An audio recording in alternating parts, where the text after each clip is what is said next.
வளசரவாக்கத்தில் திமுக மற்றும் அதிமுகவினரிடையே மோதல் மற்றும் கைகலப்பால் பரபரப்பு ஏற்பட்டிருக்கிறது. அது தொடர்பான காட்சிகளையும் அண்மை செய்திகளையும் பார்த்து வருகிறோம். மேலும் விவரங்களை கொடுப்பதற்காக செய்தியாளர் ஜெய்ஹரிஷ் இணைப்பில் இருக்கிறார். பேசலாம்.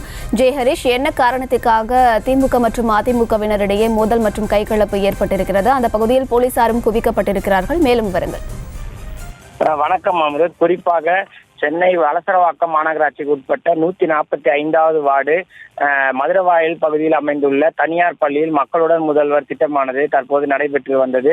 இந்த கூட்டத்தில் அதிமுக மற்றும் திமுகவினரிடையே கைகலப்பு மற்றும் வாக்குவாதமானது ஏற்பட்டுள்ளது. இதில் 145வது வார்டு அதிமுக கவுன்சிலரான சத்யநாதனுக்கும் அதே பகுதியை சேர்ந்த திமுக 142வது வட்ட செயலாளரான ஆலனுக்கும் இடையே திடீர் வாக்குவானது அந்த பகுதியில் ஏற்பட்டதோடு அது சிறிது தள்ளுமுள்ளாகவும் மாறியது. இதனை அடுத்து அங்கு கூடிய இரு கட்சியினரும் மாறி மாறி தள்ளுமுள்ளு மற்றும் ஒரு மாறி கைகலப்பிலும் ஈடுபட்டு கொண்டது தெரிய வந்துள்ளது. மேலும் இரு கட்சியினரிடம் மாறி மாறி சட்டையை பிடித்து கைகலப்பிலும் ஆனது ஏற்பட்டது. மேலும் பரபரப்பானது அந்த பகுதியில் உண்டானது. மனு கொடுக்கும் போது வாக்குவாதம் ஏற்பட்டு கைகலப்பாக மாறியதாகவும் சொல்லப்படுகிறது.